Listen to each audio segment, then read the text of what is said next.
The Athene Real Talk Podcast explores controversial ideas to stimulate debate and active thinking. These ideas do not always reflect Athene's personal views.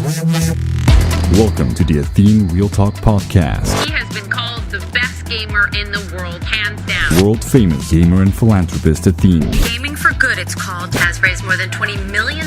Using his notoriety to raise money for charity. On activism, science, culture, and self-development. Proud to have him in the studio today. I would not want to take you on in a video game. What determines what could be if you, for example, reincarnate in a rabbit? I'm going as far as saying you could actually calculate out the chance you would reincarnate in a rabbit. I think there is already the formulas. You could actually calculate out the chance you would reincarnate in a rabbit. You can calculate that out. It's the closest answer you will ever get in your life when it comes to that question. I'm telling you for real. It's gonna be very scientific and shit. I don't know if you guys want to hear that shit. Okay guys, you can't complain. You guys ask for it, I give it to you guys. I want to know something very stupid, very simple. I'm gonna ask you guys a few questions and I want to see what you guys answer. Because it's gonna allow you to get a taste to the answer. But I'm gonna ask you guys a few questions. When you say, what happens after you die? What do you mean with dying? The best answer that I read here is physical death. Okay, my second question is now, what is physical death? Can you guys tell me what physical death is?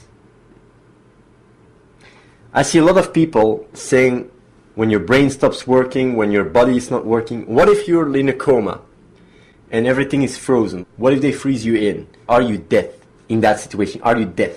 You get a heart transplant, they take away your heart, they put another heart in it. Did you die while they were doing the surgery? Did you die and came back to life? This is not a game, guys. This is really serious questions. It's very important.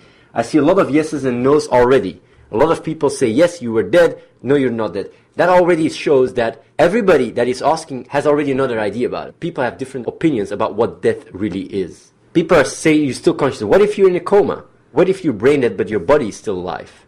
Are you dead or not? What if your body is dead but your brain is still alive? Are you still alive? What is death?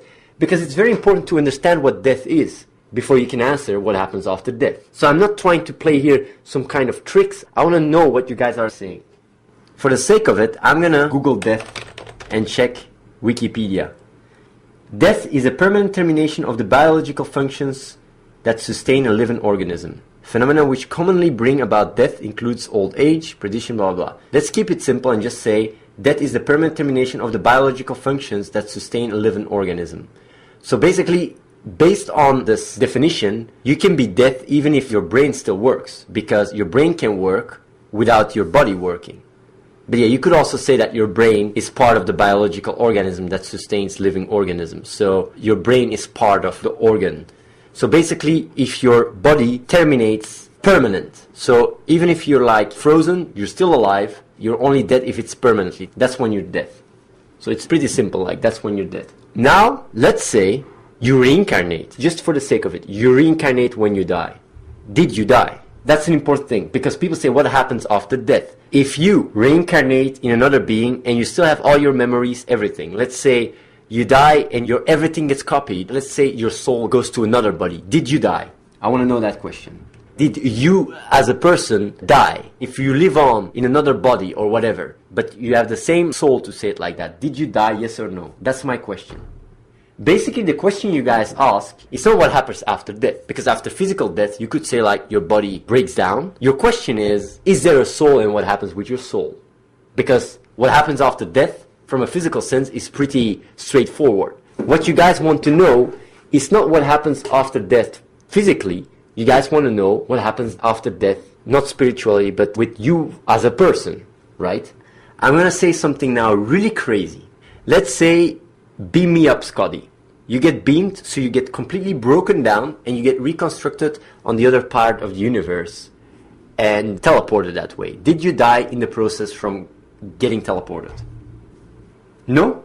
Everybody says no. I love it. You guys see where I'm going here. It's a thought experiment. I guarantee you guys, the questions I'm asking is going to help you. When people ask you about what happens after death, you're going to be able to give such a slick answer. You guys are going to thank me for all those questions I'm asking you guys. Because it's going to help you understand what I'm going to say later. So let's say your entire body is broken down and is sent through a tube and reconstructed on the other side of the earth. Did you die and did you get resurrected, or is it just you? Everything is the same. Even the physical body is the same. People say that would not fucking work. I know it doesn't work like that, but I want to fucking know. Let's say technology in 100 years or in 1,000 years, we can do it. It's a thought experiment. Let's say you die. I want to know, guys, you're going to be like, you motherfucker. For the people that are saying, yes, you died. Why did you die and get resurrected? I want to know that. Why did you die and get resurrected? I want to know it. Because at one point, your cells and stuff didn't function. They weren't living, right? They were dead. Do you guys know your entire body, every single cell, dies in 3 months? Your entire body is replaced every 3 months. No, people say the DNA is the same. That's not true. The DNA is actually the reason why we age, because our DNA is breaking apart. So DNA is not the same. Else you would look all the time the same. The DNA is not the same. Is it 9 years? Maybe I'm wrong. Like I heard 3 months. It could be 9 years. I don't know. 7 years for a full change? What I just want to say is your body, whether it's 7 years or 9 years, I don't know, your body actually completely dies. Every cell dies and it's replaced. So basically if it would happen all at once, you would be dead. But since it's a process that takes so long and certain parts are replaced very smallly over long term, you don't notice it. The reason why I'm giving this example is to make you aware that when you think about the physical existence of you and you correlate that to who you are, that there is a big difference. I mean, you are not your cells right now, because if that would be the case, in 9 years, that person would not exist anymore. So when you think about your body, when you think about your life, visualizing it as a physical, oh, this is me, this is my life, is a false concept, to say it like that. To elaborate on that, when you want to go a step ahead, we already agreed that it's not a question about your physical being, it's more about your persona. Does that still live after you die? So basically the first thing about the body changing shows you how the physical way of defining yourself, it's not what you are. You're talking about what you are as a being. And there comes my second question. When do you die in terms of your soul? When does the soul die? I want to ask that question. When does the soul, that is you, die? Maybe I should say, when do you die? But the problem is when I say you think about a physical body. And when I'm saying you, I'm talking about the soul you. Okay. So there is people that believe that it never dies. I want to ask a question to everyone right now. When you were a 2-year-old kid and you're looking back, does the 2-year-old self that you were in the past, does he still exist? That's my next question. Does the 2-year-old of you still exist? That soul, to say it like that, in that state, when it was 2 years old, what happened with it? It's totally different. Okay, so people said it evolved. The best way I can put it, the way you guys see it is like, yeah, it didn't die, it doesn't exist right now, but evolved to what you are now. So, in a sense, you could say that it still exists in an evolved way, in an evolved state, to say it very simple. The consciousness has evolved. The thing is, when I talk about death and life, there is a lot of people that have different ideas about it. It's important to think about it, because it's an important question. I'm going to get to a fucking nice answer, guys. Now the science parts come. I've asked all those questions. It's important because it's going to help you to understand what I'm going through now. Consciousness is something very important in answering the question whether you die or not, what happens after death. It's all about consciousness. And my question to you guys now, when you're talking about consciousness, what is consciousness? What is consciousness? Scientifically. Okay. I see a lot of people, a lot of different answers. I'm going to give you guys the answer because they actually know the answer of what consciousness is. And it's going to allow me to give you guys an answer to what happens after death. I'm going to go as far as saying it doesn't even matter to exactly know what consciousness is. Because right now you could say like, yeah, what is it? You could say it's neurons, but what is it? I'm not even going to go through that area. I'm just going to say that your consciousness is the result of your neural activity right now. How complex or how whatever it is the result of your neural activity right now. Consciousness is an ever-changing unit without center. It's very important to understand it has no center. I'm quoting Joseph Ledoux. It's the definition that is accepted by the leading neuroscientists right now in the world, is that consciousness is an ever-changing unit without center. So basically, your experience, your consciousness is the expression of all your neural activity right now. What's very fascinating about it is that it has no center. So basically, when they split your brain, to say it like that, you basically become two individuals within one brain. One with lesser capacity to speak, the other one with lesser capacity to imagine things. So basically what you have is two different aspects that are splitted. And instead of experiencing it as an entity, as a unity, both hemispheres will start to experience things independently. And what's very fascinating about that is that there was no center in the left or the right. It's just the expression of all the neurons brings about your consciousness. I cannot push how important it is to understand that, because it gets away from your idea about yourself, about your identity and stuff, gets completely crushed away with the understanding of what we are. You're basically an ever-changing unit all the time. When you're taking a shit, when you're taking a piss, when you're watching me, you're a different expression. When they look at your neural activity, it's different parts of your brain that are active. And to answer the question about the baby, if you look at the baby, you look at the activity, and you look at your activity now, it's totally different. The idea of you take something with you until now, it's mainly a concept you take with you. To give you a very simple idea, if I would clone you, and the copy wouldn't have a past, and it would ask the clone, who's your 2-year self, he would also say like, oh, it evolved. But he just got copied, so it's not like he evolved out of anything. The idea of your baby or whatever, your baby self evolved and whatever until now, is just a concept, it's a memory, it's an idea that you have right now. It's not in line with reality, it's in line with the story that you are giving yourself. But neuroscience is showing that your story, your idea of yourself is totally not the same as what you are right now, which is your neural activity. So consciousness is ever changing. You're all the time a different person. And being aware of that allows you to adapt very easily. You can be more flexible. You don't care about the mistakes you make, because the idea of I'm a constant and this is what I have to be is psychotic. It's not in line with what you are. You are not a constant.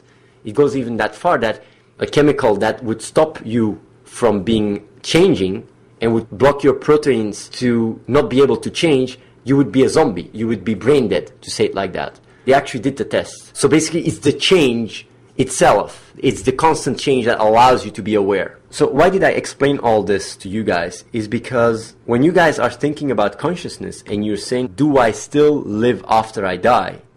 You're basically talking about your story. That is already a misconcept in the first place.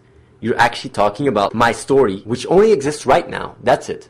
Because tomorrow, you might be another person. When you're watching a movie, you don't even have those ideas. If you go to sleep later tonight, this conversation doesn't exist anymore. You could say it's in the memories, but that's it. It doesn't take place. Right now, the only thing that is taking place is your consciousness and the interaction with me. So the first answer to the question, whether you die, is that if you would see consciousness as a constant, you would be dying every single moment, because you're all the time something different. So the idea of after your death, dying makes no sense. When you then go to the other side of the question, like let's say in the story context, if I die, do I still live further? The first question is already an answer to whether you die or not from consciousness, because if you're ever changing, it makes no sense to think that in the first place something is ever living. But that's not the satisfying answer. I think although this is the correct philosophical answer, a lot of people still will backtrace it to what we are and stuff like that, and to your story. So you're not going to be very relieved with the answer. But that's why I'm giving you the next answer. And I've never heard anyone giving this answer. I've never read it. And I think it's the most likely answer to the question, even though it's not sure, but it's just an idea. Time and space, and this is from a scientific point of view, when you look at time and the fabric of space, what they see in science is that a lot of quantum particles and stuff like that do not obey the same rules of time that we do. There's things that go back in time and stuff. Furthermore, time on itself is even a questionable concept. A lot of scientists believe that time actually doesn't exist. But then you can say, what do we experience then? If time doesn't exist, what are we then? But you have to imagine, and this is a very, very serious question. I'm going to check the chat. Can you die if time doesn't exist? Someone says, no, because you wouldn't age. The reason why I'm quoting that guy is because when I say time doesn't exist from a scientific point of view, it's important to understand that time does not exist. When you look at it from an aging perspective and you frame it, you're actually using time to understand the answer. Try to imagine that time doesn't exist. You could say that everything happens simultaneously. Everything happens in the now. But even that, what is now, it's still a point on a timeline. But it's really hard to visualize. But just try to understand, like, everything happens simultaneously. Everything. If everything happens simultaneously in the now, can you die or not? That's my question. There's a lot of people that say you still die. If everything happens simultaneously, to say it like that, or if time doesn't exist, I don't know, because when I'm talking to you guys, I'm already limiting myself to language, which is a limited way of expressing myself. I'm going to try to explain it as clear as possible. You have to imagine time doesn't exist, everything happens simultaneously. If everything happens simultaneously, what is the difference between you yesterday and you now? If time doesn't exist, what is the actual difference between you yesterday and you now? The difference is your memories, is the information you carry within the moment of now. If you would see yourself yesterday, you would see yourself now. The difference between yesterday and now is that you contain now a lot more information, a lot more memories than you did yesterday. And that's the difference between you now and you yesterday. Yesterday didn't contain you today, and today did contain yesterday. So the information yesterday is part of you today, but not the other way around. And the thing is, on top of that, it's that information, the ever-growing information, that is actually defining the arrow of time. Because if yesterday would contain more information about today and the other way around, you would think that yesterday came before today, right? Because everything happens simultaneously anyway. So the arrow of time that you experience is not defined by time, but it's defined by the information of what expresses itself, your consciousness right now, right? And here comes the fucking fascinating thing. The thing is that when you look at quantum mechanics, do you guys know superposition? I'm going to give you guys a definition. Quantum superposition is a fundamental principle of quantum mechanics. It holds that a physical system exists in all its particle theoretical possible states simultaneously, but when measured, it gives a result corresponding to only one of the possible configurations. So basically, it's a mindfuck. I mean, quantum mechanics is a mindfuck, but I told you guys I will give you an answer to what happens after death. An electron or quarks or whatever is in all its possible configurations that it can be at the same time. So it's not like it's in one and we can't know, and when we measure it, we coincidentally measure it. No. It's in all its states at the same time. And then you have the Copenhagen interpretation that says when you measure, it collapses to one state. You got another interpretation, the multi-world interpretation, that says that for every single possibility, you have another universe. So what you have is, that's my idea, of course, every single possibility. So if you want to look at information, you got 1, 1, 0, 1, 1, 1, 0, 1, 1, 1, 1. Every kind of information, to say it like that, exists. Everything.